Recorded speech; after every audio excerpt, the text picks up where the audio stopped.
Last part में हमने देखा था शिहाओ अपनी कुंपेंग टेक्निक और अपनी सुप्रीम बोन किन के हवाले करके दम तोड़ देता है। अब एपिसोड की स्टार्टिंग में हम देखते हैं सी किंगडम के पास कुछ मैसेज आते हैं जहां कुछ सेक्ट ने उनके खिलाफ बदला लेने का ऐलान कर दिया था, जिसे देखकर अब सी किंगडम भी उनके खिलाफ वॉर डिक्लेयर कर देता है। अब अगले सीन में हम शिहाओ की बॉडी को देखते हैं जिसमें से बहुत लाइट एनर्जी निकल रही थी और उसके नसों में तेज सुप्रीम ब्लड बह रहा था। वहीं ग्रैंडपा और बाकी कुछ लोग खड़े थे जिन्हें शिहाओ की बॉडी में ऐसी लाइट देखकर कुछ उम्मीद जग रही थी।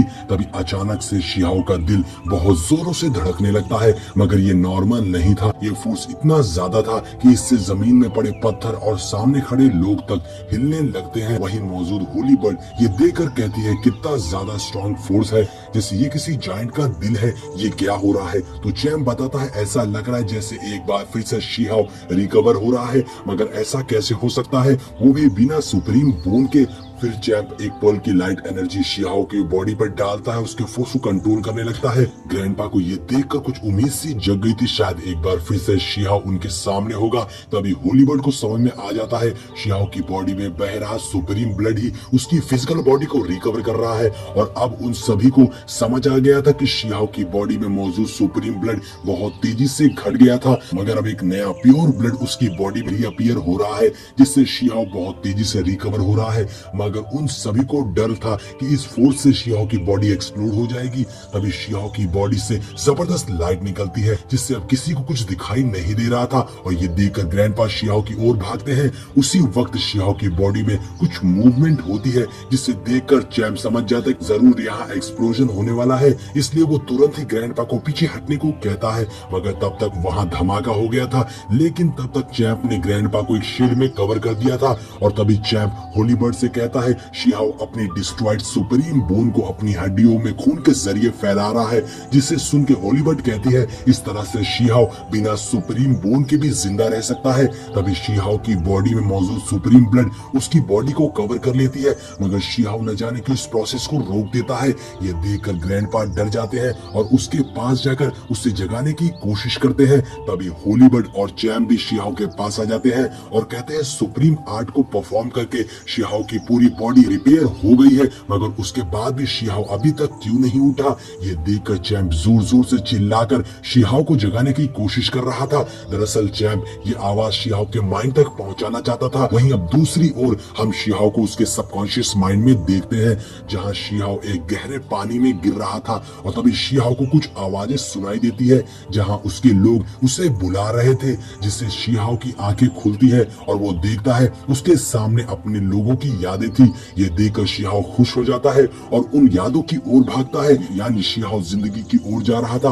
और फाइनली शिहाओ उस गहरे पानी से निकल जाता है। और अब रियल वर्ल्ड में हम ग्रैंडपा को देखते हैं, जो शिहाओ की बॉडी के पास खड़े उससे आवाज लगा रहे थे और जगाने की कोशिश कर रहे थे। तभी शिहाओ की बॉडी से तेज लाइट निकलती है और आसमान की ओर जाती है, और हमें वहां शिहाओ की सभी सुप्रीम टेक्निक्स दिखाई देती है, जो शिहाओ की इर्द गिर्द घूमने लगी थी। और एक बार फिर से वहां लाइट का एक्सप्लोजन होता है, जिससे सभी की आंखें बंद हो गई थी। और जब सब सामने देखते हैं तो उन्हें सामने शिहाओ दिखाई देता है, जो कि अब जिंदा हो गया था, जिसे देखकर सभी बहुत ज्यादा खुश हो गए थे। और सबसे ज्यादा तो ग्रैंडपा, और सभी भागते हुए शिहाओ की ओर आते हैं, और शिहाओ भी उन सभी को अपने सामने देखकर बहुत खुश था। और अगले सीन में हम शिहाओ को ग्रैंडपा के साथ देखते हैं, जहां शिहाओ यूचैन के बारे में सोच रहा था। तो ग्रैंडपा बताते हैं यूचैन यहाँ से जा चुकी है। तो शिहाओ बोलता है ये उसकी लाइफ है। तभी ग्रैंडपा बताते हैं होलीबर्ड और चैंप तुम्हारे लिए कुछ ट्रेजर्स लाने गए हैं, जिसमें शिहाओ ग्रैंडपा से पूछता है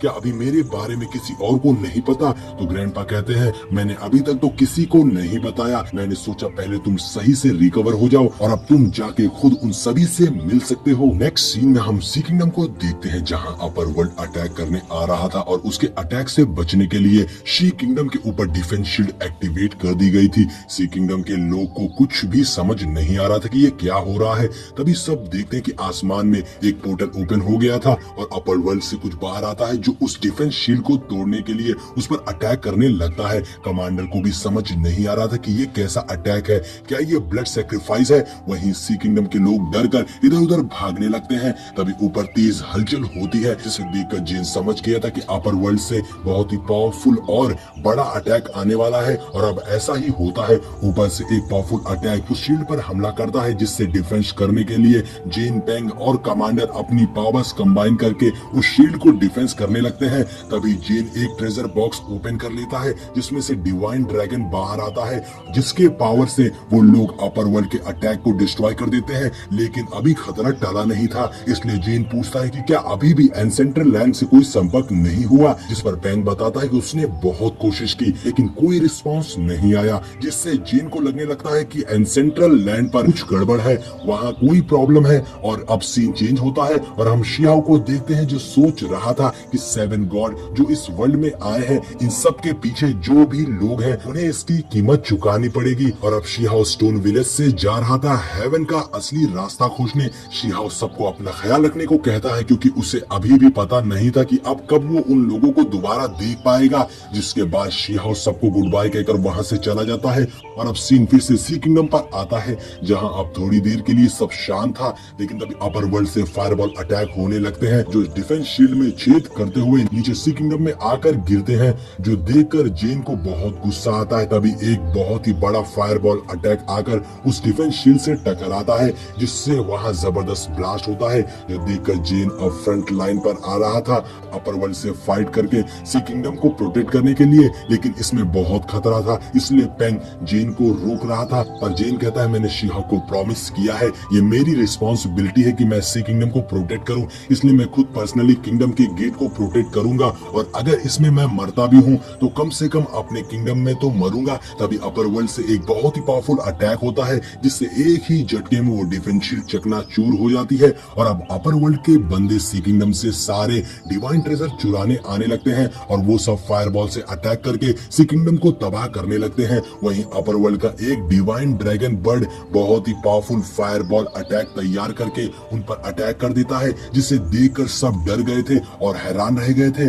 किसी के पास कोई काउंटर अटैक नहीं था। जेन कहता है सॉरी शिहाओ, मैं सी किंगडम को प्रोटेक्ट करने में फेल हो गया। जेन की आंखों में आंसू थे, लेकिन तभी हम देखते हैं कोई चुटकी बजाता है और एक स्वॉर्ड तेजी से उस फायर बॉल पर अटैक करके उसे डिस्ट्रॉय कर देती है। और दोस्तों आप जानते होंगे कि ये स्वॉर्ड किसकी है। वहीं जेन और बाकी सब भी शिहाओ की स्वॉर्ड देखकर बिल्कुल हैरान रह गए थे। और तभी शिहाओ की आवाज आती है जो कहता है जेन तुमने अपना बेस्ट दिया, अब सब मुझ पर छोड़ दो। और अब एंट्री हो गई थी हमारे हीरो शिहाओ की, जो बहुत ही पावरफुल दिख रहा था और उसकी पीठ पर डिवाइन विंग्स भी थे। और अब शिहाओ अपनी मुट्ठी बंद करते हुए अपना पावरफुल अटैक करता है और उसके अटैक से एक ही झटके में नीचे मौजूद अपर वर्ल्ड के सारे बंदे मारे जाते हैं। जिसके बाद शिहाओ अपनी पावर से सी किंगडम पर फिर से डिवाइन शील्ड बनाकर खुद शील्ड के बाहर खड़ा हो जाता है। और वहीं हम अपर वर्ल्ड के बंदों को देखते हैं जो अब अपनी पावर का यूज करके जबरदस्त किलिंग फॉर्मेशन बनाकर शिहाओ पर हमला कर देते हैं, जिससे शिहाओ उस बंदे के किलिंग फॉर्मेशन में ट्रैप होने लगता है। और उस फॉर्मेशन में जबरदस्त एनर्जी थी, लेकिन अब शिहाओ बहुत ही गुस्से में था और वो अपनी पावर से एक बड़ा सा डिवाइन हैंड बना लेता है, जो उस किलिंग फॉर्मेशन के साथ साथ उस हैट वाले बंदे को भी अपने अंदर खींच लेता है और मुट्ठी बंद करके वो उस बंदे को मसल देता है। इधर जेन शिहाओ को देखकर बहुत खुश हो गया था, वो बस यही कह रहा था मेरा भाई लौट आया है। और इसी के साथ हमारा ये एपिसोड यहीं पर एंड हो जाता है।